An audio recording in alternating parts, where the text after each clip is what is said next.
Hello everyone. आज हम चर्चा करेंगे बीए पार्ट फर्स्ट के फिज़िकल ज्योग्राफी, जो कि उसका फर्स्ट पेपर है कि फर्स्ट यूनिट के first topic physical geography nature, भौतिक भूगोल का प्रकृति कैसा है। पहले हमने बात की थी कि भौतिक भूगोल है क्या। तो भौतिक भूगोल की वह शाखा है जिसमें भौतिक वातावरण का अध्ययन किया जाता है। फिर हमने उसके बारे में चर्चा की थी कि विभिन्न विद्वानों और भूगोलवेत्ताओं ने उसके संबंध में अपनी परिभाषा क्या दी। इन उपरोक्त परिभाषाओं से भौतिक भूगोल की प्रकृति और स्वभाव का हमें अनुमान लगता है।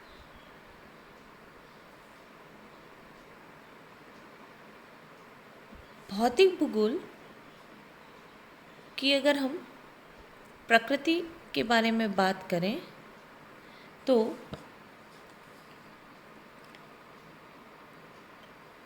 हम जानते हैं कि भौतिक भूगोल एक बहुउपयोगी और मानवोचित रख समाज उपयोगी विज्ञान है। भूगोल की दो प्रमुख आधार स्तंभ प्राकृतिक वातावरण और मानव है, ये हमें पता है। और प्राकृतिक वातावरण के तत्व मानव को प्रभावित करते हैं और मानव स्वयं भी एक भौगोलिक कारक के रूप में प्रकृति को प्रभावित करता है। पृथ्वी एवं मानव दोनों ही गतिमान और परिवर्तनशील हैं और मानवीय क्रियाओं तथा उससे उत्पन्न सांस्कृतिक पर्यावरण के तत्वों का अध्ययन मानव भूगोल के अध्ययन के अंतर्गत किया जाता है। ये हमने मानव भूगोल में चर्चा की थी।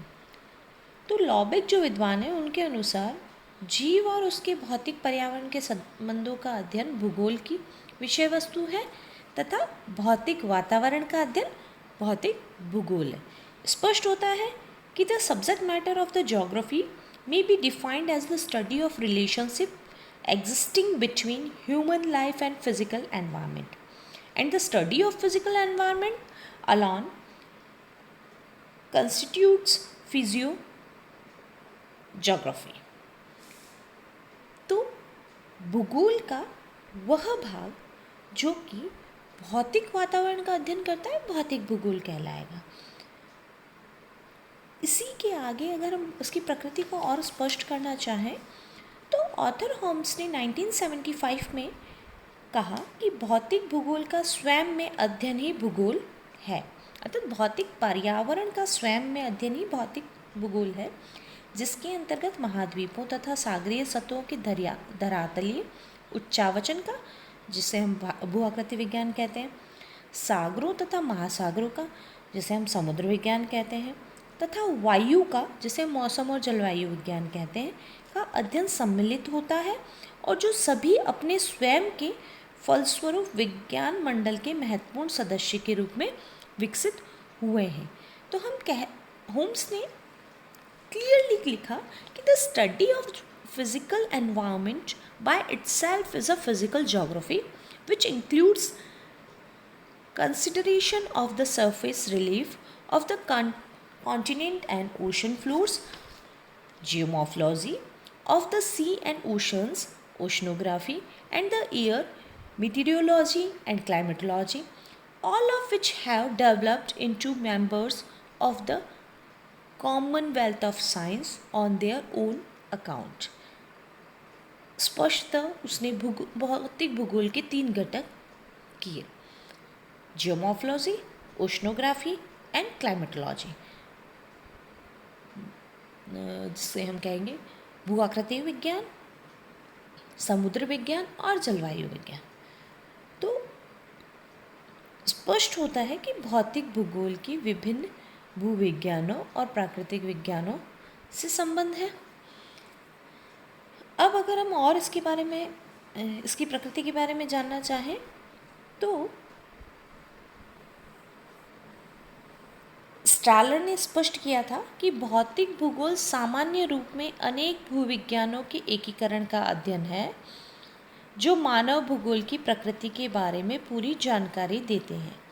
स्वयं में विज्ञान की स्पष्ट शाखा न होकर भौतिक भूगोल भूविज्ञान के आधारभूत सिद्धांतों का पिंड होता है, जिसका चयन इस दृष्टिकोण से किया जाता है कि उन पर्यावरण प्रभावों को सम्मिलित किया जा सके जो भूतल पर एक स्थान से दूसरे स्थान पर परिवर्तित होते रहते हैं। इन शॉर्ट, हम नेचर ऑफ फिज़िकल ज्योग्राफी के बारे में बात करना चाहें तो हम उसे निम्न बिंदुओं के अंतर्गत भी अध्ययन कर सकते हैं। यहाँ पर नेचर ऑफ फिज़िकल ज्योग्राफी में ऑफ का स्पेल गलत है, OFF के स्थान पर OF होगा। तो फर्स्ट अगर हम कहें अवस्थिति का ज्ञान, अपनी अवस्थिति एवं परिवेश को समझने में सभी प्रयासरत रहते हैं। स्वयं मानव भी इसकी स्थिति जान लेने के पश्चात क्रमशः आसपास और दूरस्थ क्षेत्रों की स्थिति, दिशा व दूरियां जानने की ललक रखता है और उसकी आवश्यकता भी होती है। यह सुविधा भौतिक भूगोल देता है। दूसरा, पर्यावरण मानव सहसंबंध का अवबोध। इस वृहत रक आधारभूत सहसंबंध का अवबोध कराने में भौतिक भूगोल सक्षम है। भूगोल के विकास के साथ साथ इस सहसंबंध की प्रगाढ़ता एवं जटिलता की अधिकाधिक जानकारियाँ उपलब्ध हो रही हैं। फिर समग्र ज्ञान में सहायक है भौतिक भूगोल। तो पर्यावरण और मानव सहसंबंध की विभिन्न विज्ञानों में अपने अपने दृष्टिकोण से व्याख्या की गई, किंतु इसके सभी पहलुओं का स्वसात उत्पत्ति व आंतरिक संरचना अध्ययन करना अधिक उपयोगी होता है और समग्र उपागम के रूप में इस सहसंबंध का पूर्ण ज्ञान उपलब्ध कराना भौतिक भूगोल का कार्य है। तो स्टैम के मतानुसार भौतिक भूगोल का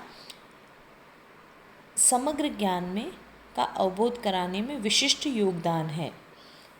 नेक्स्ट, क्षेत्रीय नियोजन में सहायक है। स्थलाकृतियों के वितरण प्रारूपों के अध्ययन से क्षेत्रीय विशेषताओं और समस्याओं की जानकारी में वृद्धि होती है और परिणाम स्वरूप प्राप्त जानकारी के आधार पर क्षेत्रीय नियोजन एवं विकास के प्रयास प्रभावी होते हैं।